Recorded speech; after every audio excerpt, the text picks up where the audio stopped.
You know what, guys?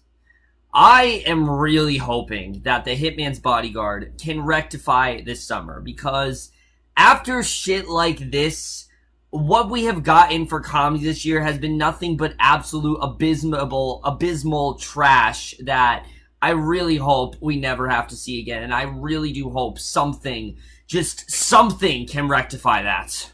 Intro.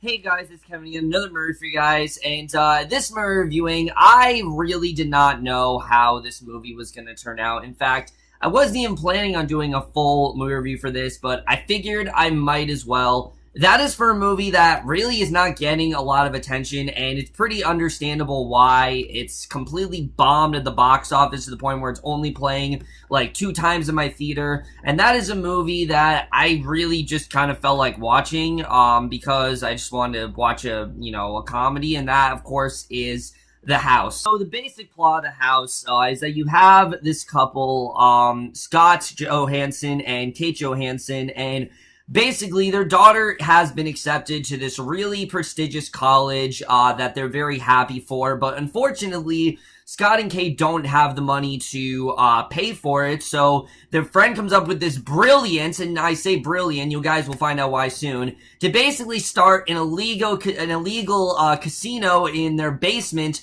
to hopefully pay for their daughter's tuition, and that's literally the plot of this movie.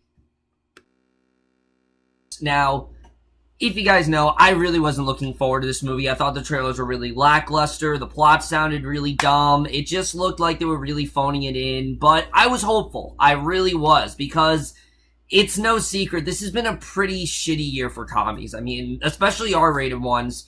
Almost everyone we've gotten has been either mediocre to bad. There really has not been one that's genuinely a good movie. Even Baywatch, it's a occasionally good movie. It's not a, good movie. It's an okay movie. It's a fun watch, but it's nothing I consider comedy gold. It's nothing that's on the level of, even last year, we at least had The Nice Guys and Popstar Never Stop, Never Stopping to fall back on. This year, we've had nothing. We've had absolutely nothing this year, and it really does suck because comedy, I love a good comedy, and I don't feel like we've had one, and unfortunately, The House is not one of them. The House is easily one of the worst movies I've seen this year. I don't know why people aren't talking about this movie, honestly, because this movie absolutely fucking sucked. I know I'm gonna get into the plot right now, but I genuinely could not stand this movie. To be honest with you, I could not stand this movie. This is one of the worst movies of the year, without a doubt. But we're going to get into all of that right now.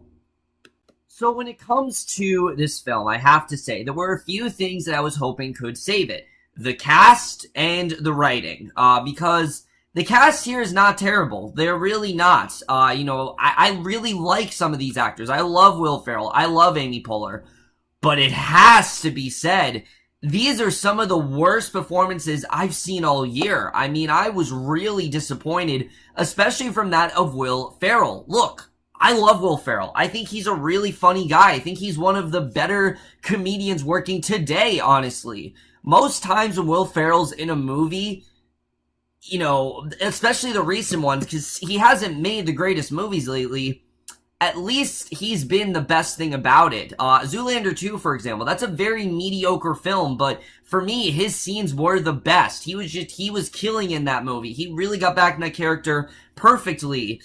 Get Hard, I didn't really enjoy that movie that much, but him and Kevin Hart worked really well together. Even if a movie's bad, Will Ferrell still does do what he can to save it.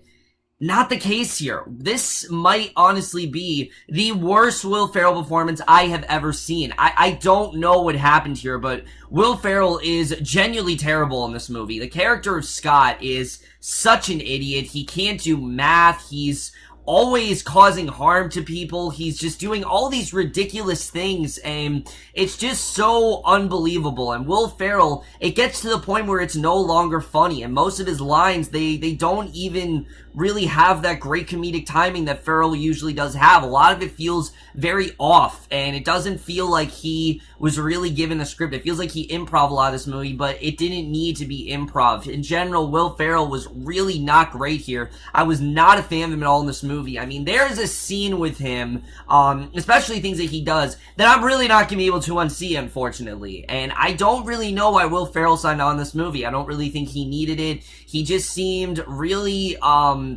he really seemed like he was phoning it in here, I have to say. And again, this is very rare for me to dislike Will Ferrell, but I really did. I did not think he was good in this movie at all. I think he really was, just completely wasted, honestly. It did not have that Will Ferrell touch that, you know, all his other films did, and in general, he was not good here. And then Amy Poehler as well as Kate, was even worse, honestly. She's obnoxious, she's annoying, she does the most ridiculous things, and I'm gonna be honest, their chemistry is really lacking in this movie. It really seemed like they were phoning it in. It really seemed like they didn't want to be there most of the time, and it sucks, because that is one of the things that could make or break a film, but their chemistry is really lacking throughout this entire thing, and it honestly is just really hard to sit through when they have really bad chemistry. And bad chemistry right off the bat just shows how bad this film is. But that is, you know, as bad as that is, it's actually not the worst thing about this movie, with that,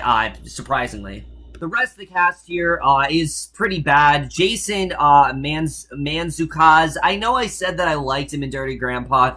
I don't really know what I was thinking. He's really not great in this movie as his character of Frank. The character in general is a complete idiot. I mean, just the idea for them to start an illegal casino to pay for their daughter's tuition. I mean, how the fuck do you think that's gonna go? It is a ridiculous plot to begin with. It is one of the dumbest things I've heard of in a while, and the fact that he actually thinks it's a good idea is just completely illogical. Ryan Simpkins, I suppose, is good at Scott and Kate's daughter. Like, she's not terrible in the movie. She does what she needs to do, but she's severely underused. I mean, she's one of the big parts of the movie, but she really isn't used all that much. Nick Kroll's in this movie. He's just really not that great. I really did not think he did a good job at all here. I really was not a fan of his character. I just found him to be very one-note and predictable. I will give the movie this.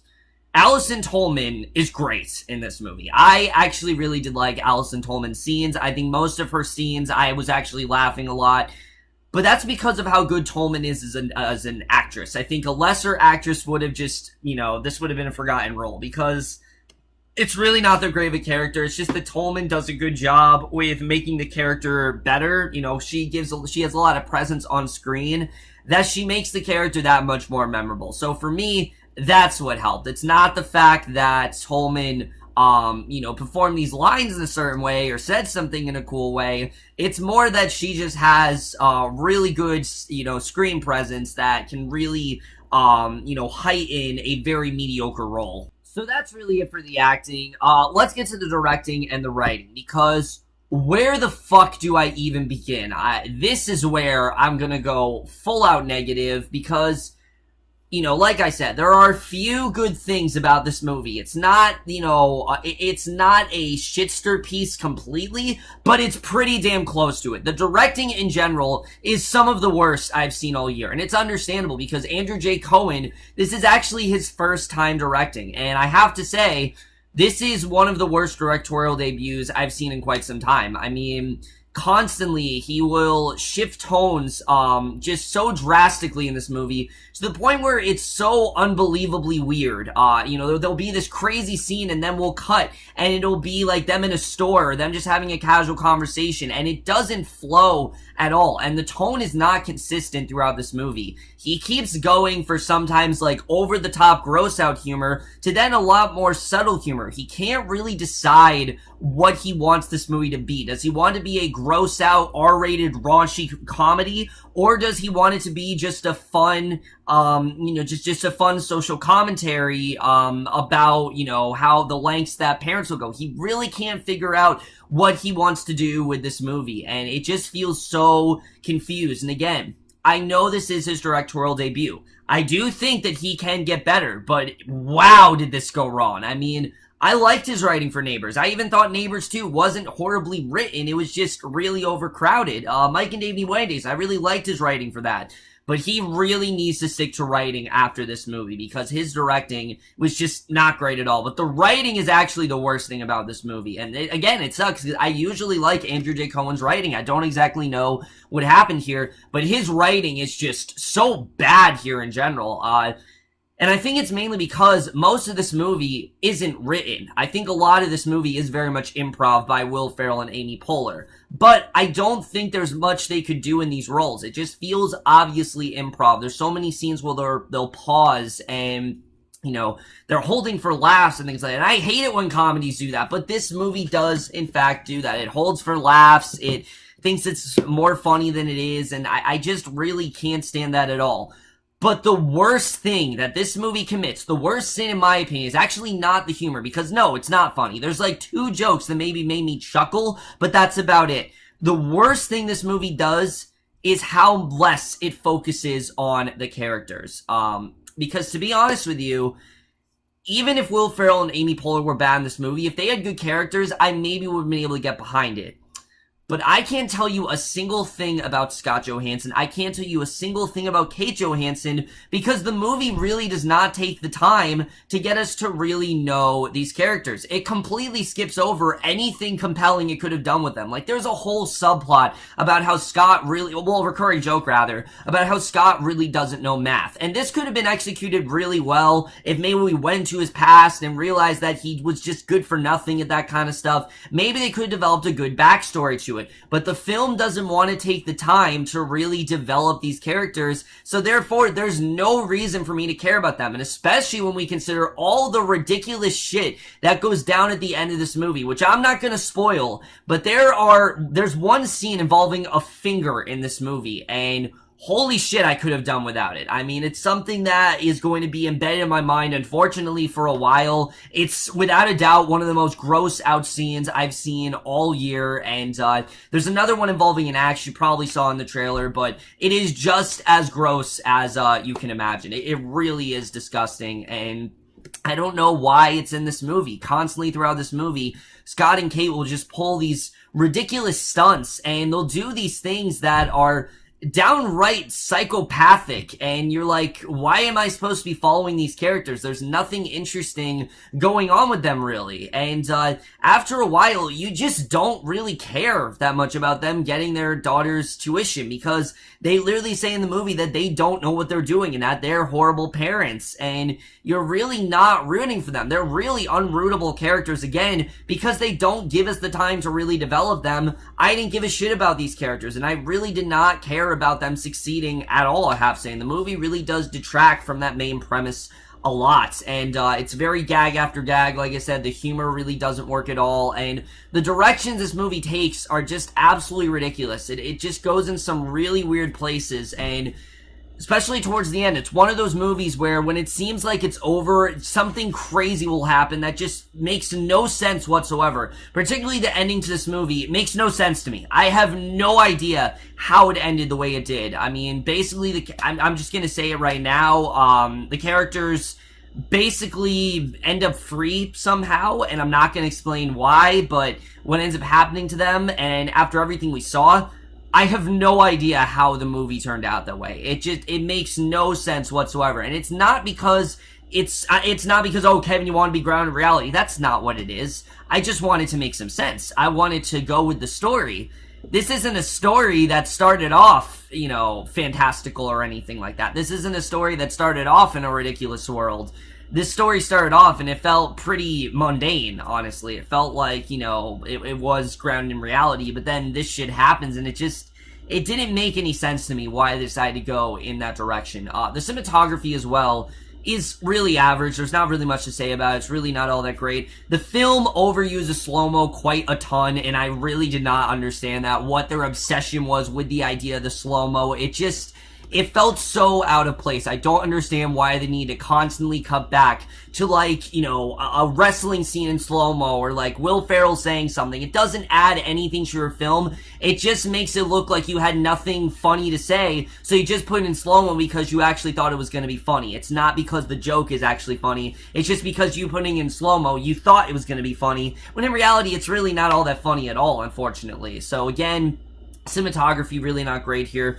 The score is fine, but the editing in this movie, by God, it is some of the worst I have seen all year. Like I said, it's such a choppy film. There are so many parts in this movie where they'll cut from some crazy scene to something so random and normal, and it just, they don't go together at all. It feels so choppy. It feels like someone rushed it. And it takes about 30 minutes, It takes about 20 minutes for them to actually open up this casino. Like, the plot really goes very quickly, and I understand it's a short movie, but I honestly feel this is a film that would have benefited from a longer runtime. You know, all these comedies are dragging on nowadays. This one's a lot shorter, but I do think it's one that honestly would have benefited if it was maybe like 20 minutes longer. I think it definitely could have benefited a lot more, and I think it could have been a lot more of a solid film if maybe it was given a lot more terms in, you know, in terms of editing. So overall, guys, The House is one of the worst movies I have seen so far this year. There really is no sugarcoating it.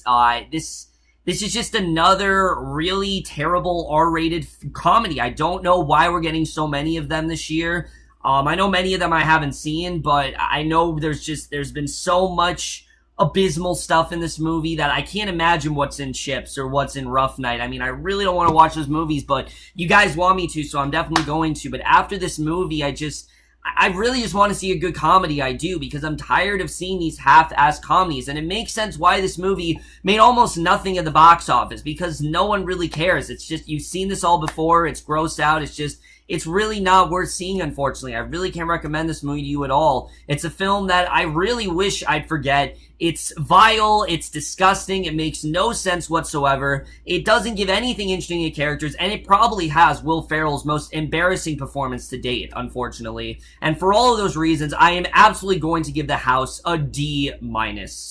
And like I said, guys, this movie isn't, you know, completely the downfall for Will Ferrell, the downfall for Amy Poehler. I love Will Ferrell. I love Amy Poehler. Usually, these are two actors that really do get a lot of laughs out of me. I like the director here. I think that he is a competent writer. He's wrote some really solid comedies so far. You know, Neighbors, Mike and Dave Wedding Dates.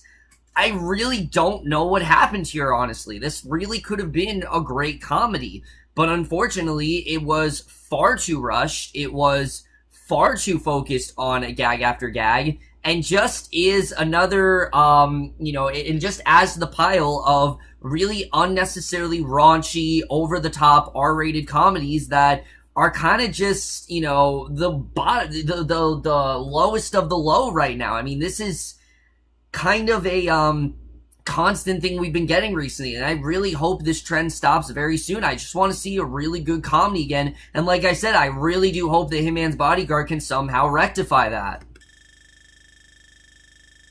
Over, guys, I'm going to The House. Let me know what you guys thought of this movie overall. Left your thoughts in it. If you guys have seen this movie, let me know what you did think of it. In my opinion, it just really, it just rubbed me the wrong way in basically every single way possible. You can definitely expect this movie to probably be on my worst list come the end of the year. But that's it for this video. Hope you guys enjoyed it. I will see you guys in my next video, which I do promise you will be for Twin Peaks, and I will see you guys for that. Okay, bye.